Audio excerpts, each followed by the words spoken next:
Waiting for the hello everyone. This is Lee Andrews from Agathame, and I am so sorry for being 15 minutes late.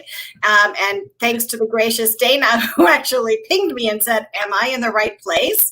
Yes, you are, Dana. It is I. Woo-hoo. I did not see the clock. So I am thrilled to have Dana Chisnell here with us today, and she is one of the, if not the founder of USDS, Standing Up USDS. Talk to us more about that, so get that accurate. But today we're really going to go deep onto what's going on in civic design, specifically what Dana is working on, where ethics in design, especially in government design these days, we're going to have a heart-to-heart about that. And whatever else I know and whatever else comes to our mind. All right, so let's get right into it. Can we start with the light question first? Why don't you tell us about your career management plan? Because a lot of UXers right now, those who are new and slightly used, are really wondering how to go about managing this UX career. So how did you get to where you are? So why don't you give us a overview of that, Dana? Something like You mistake me for someone who actually has a plan, a career plan. My career plan when I was in school was to get a job because the last thing I wanted to do was move home with my parents. Like that would have been the worst possible outcome in the early 80s when I graduated from university. And so I got lucky, and most of my career really has been opportunistic. Somebody invites me to do a thing, that sounds interesting, so I go do that. The downside of this is that I suck at saying no. So there have been some things that I have done that I probably shouldn't have. That sounds bad. Some career choices that I made that I maybe rationalized a little bit, but I'm in a happy place now, even though government seems like a big challenge for a designer. That's one of the things that I like about it. Yeah. Boy, to say the least, government is a big challenge for a designer. So why don't we just build on that? So let's talk about your current role and what some of those challenges are that you faced by working in government. So today I am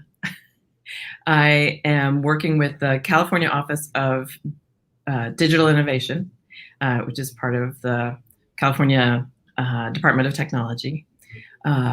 Helping the Employment Development Department implement the newest unemployment programs that were part of the CARES Act, which was passed at the end of March in response to the COVID-19 pandemic. This is a wildly crazy, challenging position for a variety of reasons, not least that the needs are really urgent. A lot of government projects take years to implement. Anybody who's worked in government knows that.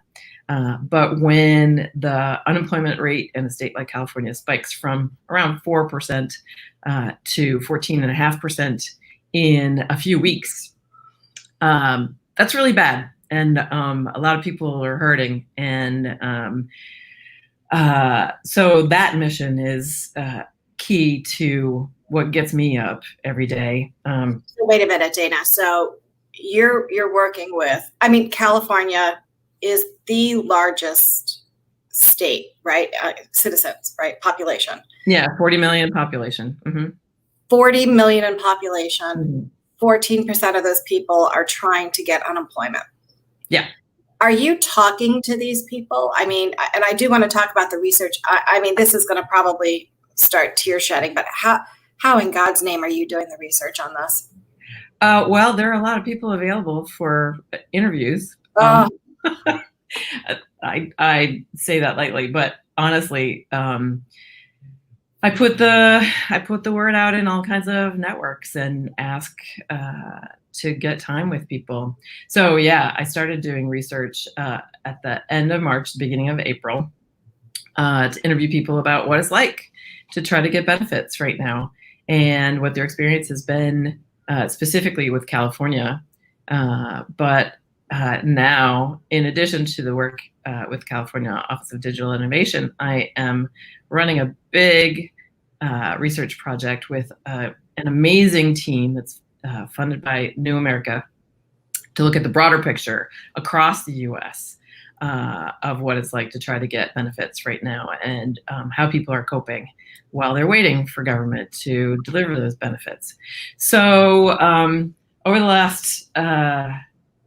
last 6 weeks or so, talked with dozens of people who are looking for help from government that they have paid taxes to, and are looking forward to getting that kind of assistance, as well as employers. There's a cool program that several states have called work sharing, where if the employer puts together a plan and submits it to the state, they can reduce hours for some percentage of employees. And the state unemployment assistance will fill in the gap on wages for a finite time. Now in California, until about a month ago, that process was all done completely on paper. Yes, we are in the 21st century, but working with a couple of vendors and the amazing IT team at ADD stood up a pretty good system that can scale up pretty fast, because the governor is interested in using this program as a way to kickstart the economy in California. So are you working directly with the governor on this? No, I am not. He's a few steps in the government chain of command above me, but this team has a lot of access to leadership in the California government, and it's very visible work. It would have been anyway, just as ODI, but getting the task of implementing this really important program for 14 million people, and a key part of the California economy is well, no big deal. Yeah, it's hard. Very big deal. Yeah. So let's talk about that a little bit more. I think that we need to, so we're also talking, I mean, we're talking about people's lives, right? When it comes to design, we're always talking about some human experience. In this particular case, you're talking about the ability for you, enabling the citizens' ability to put food on the table and a roof over their head. Mm-hmm. And now so how do you even get your arms around that? I mean, you're saying that everything was paper and you had to make it digital. And how long did that take, and what kind of a lift was that? How did that happen? So that particular program is for the work sharing program. Okay. And so that could move pretty quickly. We actually stood up.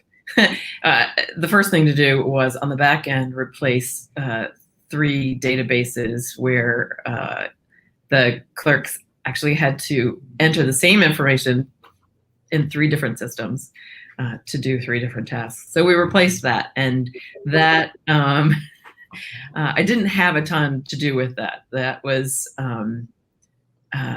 underway when I came on, but then we decided that to really expedite and to make this program work, we needed a web form for employers to submit their plans, and that came together in a couple of sprints, about a month.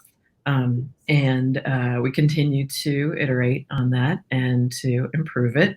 It was definitely minimal when we launched it, and but now lots of plans have come through it. And in fact, I was doing usability testing last night. I'm going to do some more usability testing right after this to test out some new functionality that's going to roll out at the end of the week.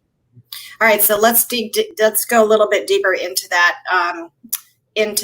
usability and research part of it. So you're talking about standing up a pretty big capability inside a month, right? Mm-hmm. And use the term minimally viable, right? Yeah. And so some people will say that's not a good idea. We've got that one camp, and then we've got the other camp that says, dude, you got to do what you got to do to get it going.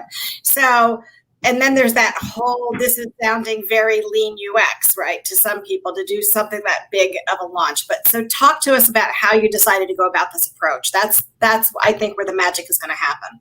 Well, it was a big team effort. We had a cross agency effort to make decisions about the approach that we were going to use, and political pressure, like literal political pressure from the governor's office to get this stood up as quickly as possible.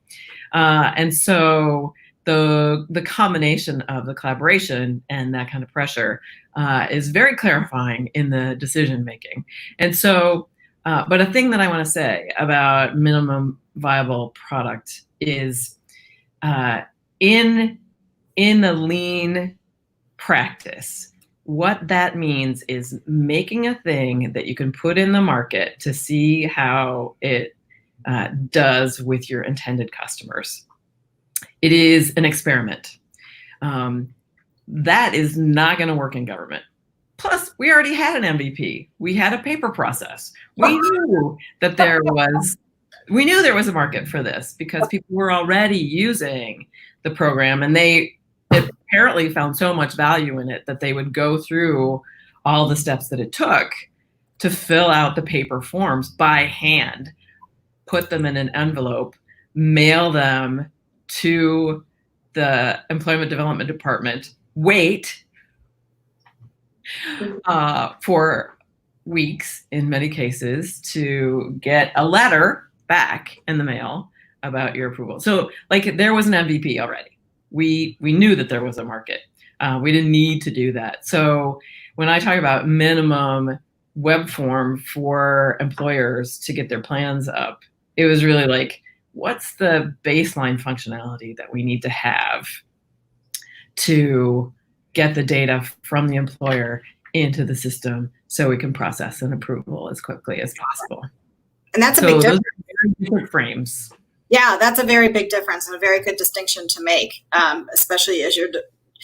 So think, is it the same? And you've worked in industry and government. Is the pressure the same as getting political pressure versus CEO pressure? Is it similar or is it different? Yes and no. It is. The rewards are different. The incentives are different. When you're in the private sector working in a commercial company, the incentives are around market share and building shareholder value and profit. In government, the incentives are much more around delivering service from the government to the public in an expedient, fiduciarily, is that a word? It is now. Responsible way, right? Like, I mean, what we're doing is spending taxpayer money. And so there's a lot of responsibility that comes along with that. When you compare political pressure between a private sector company and a public agency or a government, the dynamic is quite a bit different. The political expediency from a private sector company, and I used to work for a lot of banks and insurance companies back in the day, is really about making money and a certain kind of optics, right? Like you want to be shown to be profitable and have an efficient company and to deliver a great product. And the political pressure in government comes from a different space. And that is that every executive administration comes with a policy agenda, things that they want to get done while they're in charge. And you see that play out every day in how all of us interact in civic life. But just to take California as an example, Governor Newsom came into office with an agenda of programs that he wanted to implement, and then pandemic happens, which has all of the ripple effects that we're seeing play out. Right. And so you want to get people back to work, and you want companies to be able to reopen, and looking at how all of those things intersect, keeping people healthy and safe, and not tanking the economy. And the sort of this is the thing that you learn about government that you probably don't really think about very much in the private sector, is like the inputs and the outputs of money. So right now, with hundreds of thousands of businesses not able to operate, they're not paying taxes into the state government system. So that also means that they're not doing withholding from paychecks to go into unemployment systems. And so it's a good thing that there is federal money to fund COVID support for states right now, because should the local economy continue to act the way it does, then the money would not exist to pay people for extended unemployment benefits. So anyway, one of the things that I like about working in government is having to do a deep dive in a domain like that. And never did I expect that my macroeconomics class in college was going to be so useful as a design researcher. Yeah. Oh, yeah. Every class comes into play right about now, doesn't it? Yeah, eventually. The culmination of your entire career is all being leveraged at this very moment. If you really think about it, yeah. So many drill down questions to ask on that segment, Dana. So I do want to start with, and I do want to get down to what research techniques and testing techniques you're doing. But I think the real story here lies in why would somebody with your background and your capability, who could make, high 6 digits, sacrifice that for doing what you're doing? I'm sure that the government is trying to compensate you for for what you're really offering, but we know that there has to be a passion and a love here. Why would a designer give up that equity for doing what you're doing? I am hardwired for service. And for me, it's about the mission. I make a difference in the lives and the livelihoods of people every day with the work that I do. And maybe what I do will allow them to be more engaged in their communities and be more engaged in their neighborhoods, because they don't have to think about housing security or financial security or food security. And so also, I just like working on really hard problems. So Clearly. I worked solve that. I worked on design and voting and elections for the better part of the last 10 years, but really had it as kind of a hobby for the 10 years before that. So understanding where the challenges are coming from and who is in the ecosystem, what the effects are and what the second and third order effects are. Like, all of this is really, really interesting to me. And that all comes back to interviewing and observing individuals and hearing their stories. Well, let me talk to you about hearing stories because you have a fan club over here, Joe Sokol, David Simpson, Darren Hood. So they're all saying hello. And David Simpson says, now more than ever, the government needs federal civilian employees from industry to help solve these huge issues we face. What do you think about that? Yeah. What do you think about the government using so many contractors to do all this stuff? Do you think that's any thoughts on that? We could talk about how procurement and development happens in government for hours and hours, days. I could talk to you about this for days. Yeah. So there's a philosophy around this that by the government hiring contracting companies to do the work, to do the delivery of services, that it is contributing to the economy, which is true. That is true. That is trackable. But what's happened in my observation is that, career government employees end up being project managers where they're overseeing contractors and relying on contracting companies to be the professional and domain experts. And in my experience, that trust is misplaced. So to illustrate, you mentioned that I was at the U.S. Digital Service. President Obama invited me to join. I was not the founder. There were other people there before me, but I was in the first cohort, which is a great honor to me.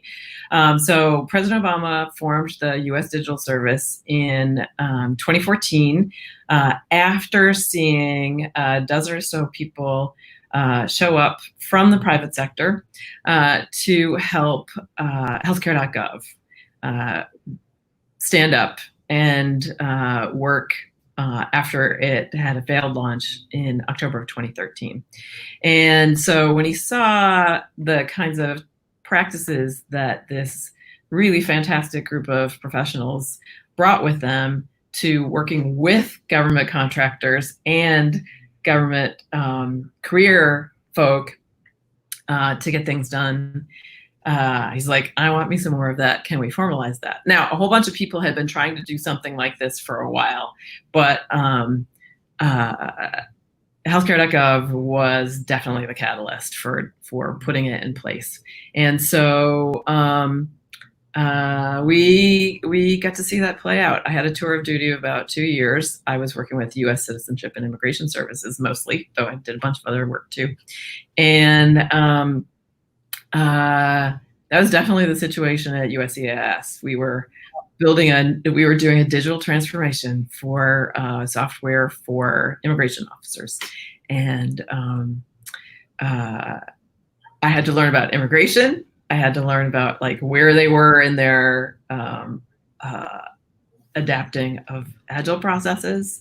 I had to learn a lot about how the agency worked and what the hierarchy was, what the political situation was like, both for who was appointed and like what the real politics of how to get things done were. And it was incredibly enlightening.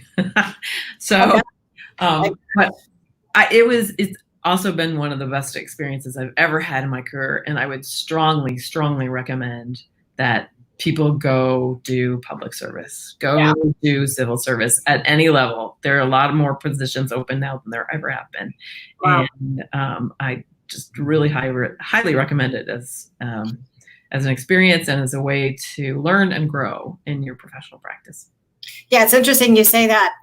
Our mutual friend, John Jacobin from the IRS, just shared 3 job openings within IRS. So I posted those on LinkedIn. So I hope that people who are watching apply for those jobs. They are impressive opportunities. So I do want to ask you about the, I want to go back a little bit and talk about, you are getting, the agenda comes from political leaders. I want to talk about how various political, their agendas. But what happens as a designer if you don't agree with that agenda, or you don't agree with that? I mean, this is a tough place to be, right? As a designer in government, under any administration, it doesn't make any difference. You're always going to have the human side of you, right? Mm-hmm. And that impartial part of you that has to say, whatever the government needs, I have to support my government, right? At what point, do you ever have conflicts around that? I work for the public. I don't work for the administration. And there we have that.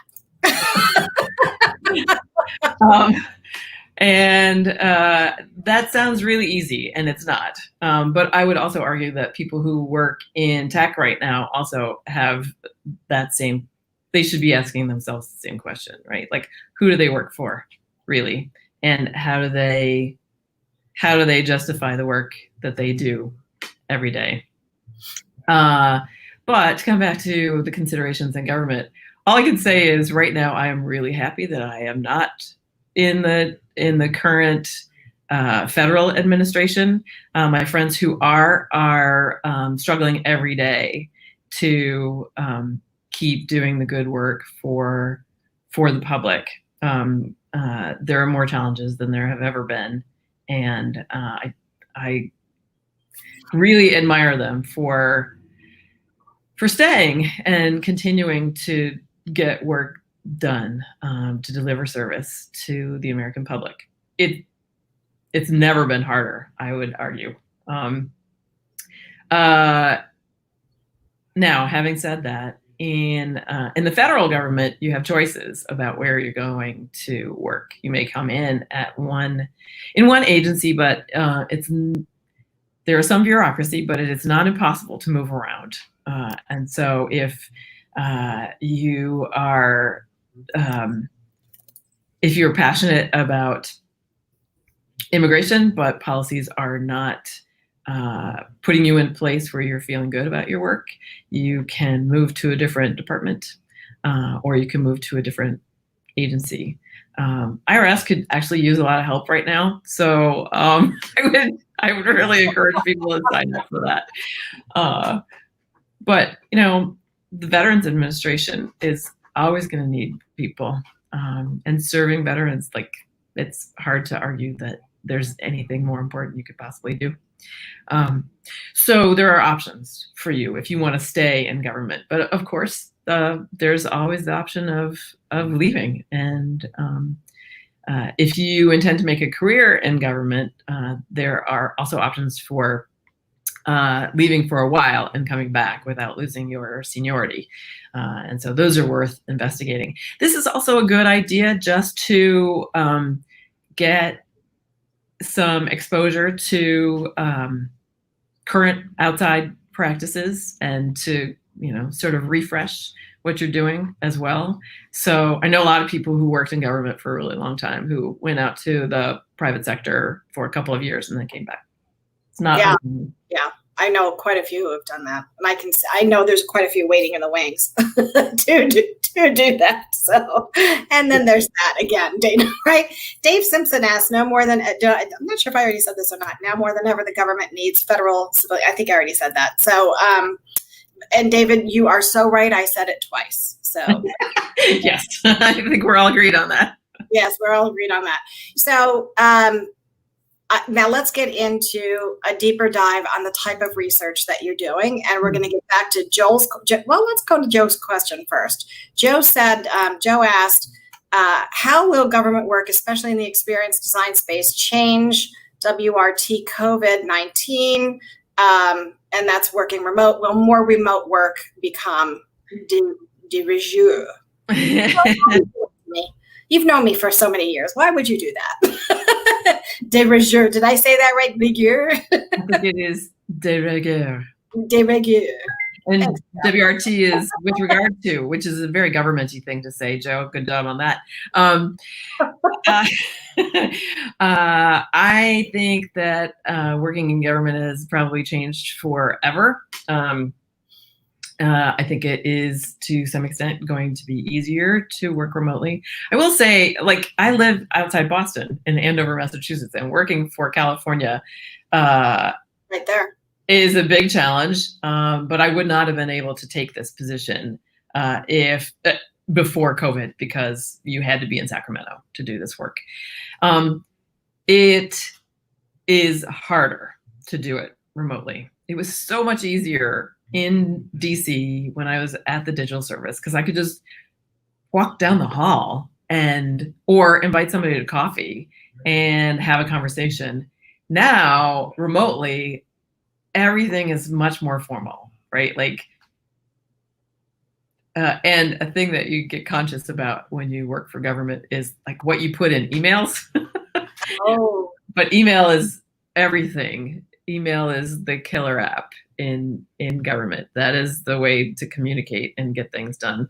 And other tools, there are other tools like Slack and Teams, but like they are not evenly distributed. So I think government generally is picking up more remote tools. They're allowing much more remote work.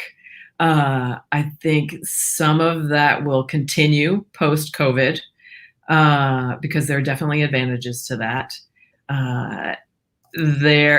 For user experience design, it has opened up the options for doing user research and usability testing, because it's hard to get budget, for one thing, for traveling. So if you want to do field research, this is not perfect. This is not a substitute for doing really good field research where you are present with the other human beings, but it is a reasonable substitute that you can use, at least temporarily, to learn enough. And then when it is safe, you can go follow up and do a deeper dive in person. So I think for me, it has changed quite a bit about how I would go about the studies that I've been working on.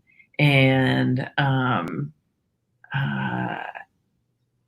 they're meeting the challenge of good enough to learn the stories is, fortunately, there are a lot of great tools. Like if this had happened 10 years ago or even 5 years ago, it would have been a lot harder. Like, yeah, I might have just thrown up my hands and said, I don't know what to do. But now there are just so many online tools that it does make it possible, if not easy. Yeah. So let's tie that into accessibility. So now, and inclusion. So now that we have shown that we can work remotely and keep the country going, there's really no putting that genie back in the bottle. No, probably not. Right. Yes. Looking at accessibility in two ways. One is I think that it will be much easier and much healthier to include people with disabilities in the workforce, because they can work remotely with their own assistive technology and contribute every day, all day long, from a safe and comfortable place. Whereas they might not have been able to be as active a part of teamwork before, because they might have been excluded. It's always hard, right, when some people are remote and some people are co-located. Like the people who are remote always get screwed. Like that is just a rule of life. But when everybody's remote, the playing field is different. It is much more level in many ways. So that's thing one. Thing two is because accessibility features are much more important to many more people for a range of reasons, working remotely, like having transcription, for example, or having captions, closed captioning. Like it is really easy to do that when you are remote and you are using tools that are online. And many of those considerations did not exist before And so I am looking forward to more diverse teams because of that, more inclusive teams. Yeah, I never, I consider me the lowest common denominator of citizen here, right? Because I'm asking questions that I think most people would be concerned with. But how effective is the government at, as they say, eating their own dog food and being accessible? Oh, in my experience, government works really hard at this, actually. Yeah. I've worked with lots of people who have disabilities in government, and I've always learned a ton from them. Now, I will say that I have had the opposite experience, too, of working with, say, a front-end software developer who is applying automated testing to meet 508 ADA 508 standards in the software that they're making, without having had any experience working with people with disabilities and like never seen a blind person using their software. And so I took it on to give this person some exposure to that. That's what I'm talking about. So now let's go into a deeper dive on how you do what you do. So what are some of the research approaches, tools, techniques, thoughts, premises that you're using on your current initiative? So one of the great things about doing almost everything online is that everybody is almost always online. So for example, doing user research around unemployment and applying for benefits means that I am starting with creating a landing page where I describe the study that I'm doing with links to a Google form where people can sign up with some very basic information about themselves. I don't use screeners because I think that recruiting is part of the research. And so I want that to be a conversation. So my form just has enough information in it to get in touch with people and get some basic criteria. And so start to pull together a list of people who are interested in talking with me about the thing that we're all interested in, and then using online tools to help schedule them. And I've been doing interviews through Zoom. There are a bunch of other good tools too, though. And one of the things that I like about Zoom is that it's relatively easy for the participants. So even if you are not somebody who normally does like video stuff, in fact, I had one woman do a session from her phone up in the Sierras because she had fled the big city to ride out the pandemic. And so she didn't have much connectivity, but we had a great conversation. And she could walk around her house and like show me the letter that she got from the employment department. And, so it wasn't like being there, but it was as good as it was going to get. So all that stuff online. I've been recording more sessions than I had before. I had wanted to get my team in on sessions as much as possible, but it can be kind of overwhelming when you're online and there's like one participant and there's 6 people watching. That's kind of weird. So we do that sometimes, and that's about setting expectations with the participants. But where people will allow it, we've been recording the sessions, and then I use that with the team, like over a virtual pizza lunch or coffee in the afternoon or something, and we do a sort of a quick review where I do the director's cut. Voiceover narration of what was happening, and we go through it that way. And then there are all these tools online like Miro and Murally that you can use for doing prioritizing and synthesis online that are pretty easy for most people to pick up. Also was introduced by a company called Nava that we've been working with in California to a tool called Fun Retro, which has really simple, like and 1 million templates for doing different kinds of card sorting sort of things that are good collaboration tools. Okay, I'm making a note of that one. Yeah, I really loved it. So that's good. We use it to do remote retros and a whole bunch of other things too. So I know that you've come up against some challenges. And by the way, you've got comments here like mic drop, awesome mindset, boom, that I didn't get to. And I'm sure that's about the lean part. Let's see. There was one other question I want to backtrack for just a second. How plentiful is remote work from your perspective right now? It's the only work right now.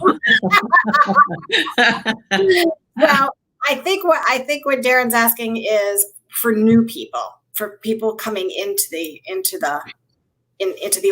government. Right. So the team that I'm working on in California, ODI, the Office of Digital Innovation, we've never met in person because the team stood up at a time when just before the pandemic started, and so we are still a tiny team, but everybody is working remotely. In fact, the new administrator just came on, and he was sworn in by video because of pandemic. So I expect this team will continue to grow. We are actually going to open up positions over the next few weeks, and including I'm looking for a research assistant. Well, I think we have a few people that are watching you that might be interested in that. In fact, you have a very big fan. Do you know who Uni Chase is? Yeah. Uni said she would be your personal assistant if you had an opening. Huh.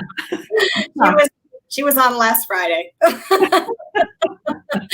I think that there's a mutual fan club going here. So I want to round out this section with in fact, if anybody else has Michael George Burke, you've got reach out to Dana. She's here right now, so I'll make sure that you two are connected. Yeah. But I think that I really want to go back to the why you would want to work in government in the first place. Because if you want to work in government and think it's really sexy, I am telling you now, I am not an expert on working inside the government, but I am pretty darn good at filling these opportunities and understanding some of the cultures. But every agency, every department, every organization has its different culture, right? Has its different people, has its different, but is it sexy, Dana, for you? I mean, is this? Oh, it is the sexiest thing. I mean, like, doesn't everybody want to work for a mission-driven organization? That's what I said. Right? Like, why would you not want to do that? It's so rewarding to solve problems and deliver good public service to people that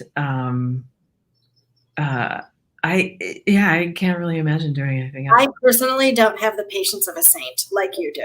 So I think I think that I would really struggle. I'm putting out a good show today. Yeah, really? Oh, yeah. Because I am accustomed to, going forward, in lead time. That is not how it works in the government. I would have to have a whole other watch, a whole other, approach to this.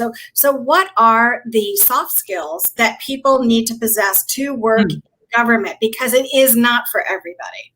I like to think of them as power skills, and I'm stealing that from Karen McGreen, who actually said, these are not soft. That makes it sound like they're, simple and not valuable, but they are the most valuable skills, and so they are power skills. Thing one is stakeholder management, understanding who's in the ecosystem, who has power, who doesn't, where the power comes from, and helping them do the best possible job they can do. I love to go into this thinking about how I can help all kinds of leadership and teams come out looking good I'm not in the game to shame anybody. Like, how can we level up and do a better job? What's blocking people, and how can I help unblock? So that's a big thing, stakeholder management. Also, very quickly learning domains and being unafraid of, say, finding the legislation that gives the mandate to the agency that you're working for. Like, one of the first things I did in doing this work for California was, like, I had to go read the CARES Act, which is, hundreds of pages long, and find the parts that I was going to be implementing, and then understand how that was going to be implemented in the state level, where the regulations come from, who writes the rules. So those are big things. Quick learning, continuous learning, plus stakeholder management. And then my roles in government have been about design leadership. So it is much more about building capacity in the teams that I work with than me making stuff myself. So how can I make the vendor that I'm working with, or the public affairs team that I'm working with, better at what they do by understanding their users and their users' needs more, and better and more continuously. So those are the big three. Okay, and I would say that those are big threes. So have you ever interviewed someone? So mind you, there are over 20 million people nationwide. Some would say 40 million are collecting checks, but it's still, I don't understand where that disconnect is. 40 million checks, 23 million unemployed is what I heard in the last stat. So that number seems off to me. How should we, in that capacity, a number of those are designers. And we've got people with very limited experience looking and competing against people with a lot of experience. On the other side of that table, people with a lot of experience are saying, how can I compete with somebody at a lower rate, right? Without so much experience. So what advice would you give to those entering the user experience domain versus those who have been here for a while and are struggling to get back at what they were doing, back to the levels of what they were doing? I don't know, honestly. Like, there are a lot of volunteer opportunities right now. That's a thing. Like, mutual aid groups are bubbling up all over the place, and they need the care and guidance of all kinds of designers, experienced and new, for all, across whatever service it is that they're trying to deliver. If you do really want to work in government, there are a lot of projects going on right now in Code for America chapters and brigades. There are dozens of them across the United States. You can just go to your favorite search engine and type in Code for America Brigade, and you probably will come up with one that's local to you. They work on projects with cities and towns close to them as volunteers. But also there's an organization called U.S. Digital Response, which is a bunch of USDS formers plus a couple people who work for President Obama, who are basically pulling together a matching service. This has been largely in response to COVID, and there's some question about will it have a life beyond COVID, but they've pulled together an amazing roster of folks and are connecting with cities and states to work on COVID-related projects. I did not know that. This is something that some of our viewers today might want to link up with. That's great. So we're going to close this out on a great story. I want you to tell the story your most. I know this, you were not expecting this. but I want to hear your most touching story on a project that you worked on while serving, because you are being of service, and thank you for your service. It may not be in a battlefield, but I kind of think it is. What I do every day doesn't come close to what people do in real battlefields. Well, that's very true. But you have battles of your own to get things done, right? To get things done. So I would like to know what you are most proud of over the years of your public service. This is hard because there's so many. I've got to work on so many cool things. The first thing that comes to mind is in my work on design and voting and elections with a superb team of people, including Drew Davies at Oxide Design Company, who had been in leadership at AIGA and working on ballot design, blah, blah, blah. And Whitney Quisenberry, who ended up being my co-founder, co-director at the Center for Civic Design. She was I think of her as the grant mother on this particular project. She was working with the funder to oversee the grants. But we had done a bunch of research projects together in the election space before this. And what we ended up making was a thing that we called Anywhere Ballot. This was the first stab at a digital UI for marking a ballot that was fully accessible. There had been voting system standards for a long time for accessibility and usability. Those standards were for things that we all know, right? Like all the WCAG things for low vision, blindness, mobility, dexterity, those kinds of issues. But we took it on to look at invisible disabilities, like low literacy. Wow. So we partnered with Catherine Summers at the University of Baltimore, who had already done a ton of work with people in design on for low literacy. And now that user interface, or some close approximation to it, is built into every commercially available voting system in use in the United States. I mean, that's like, you don't do that in industry necessarily. We had expected it to be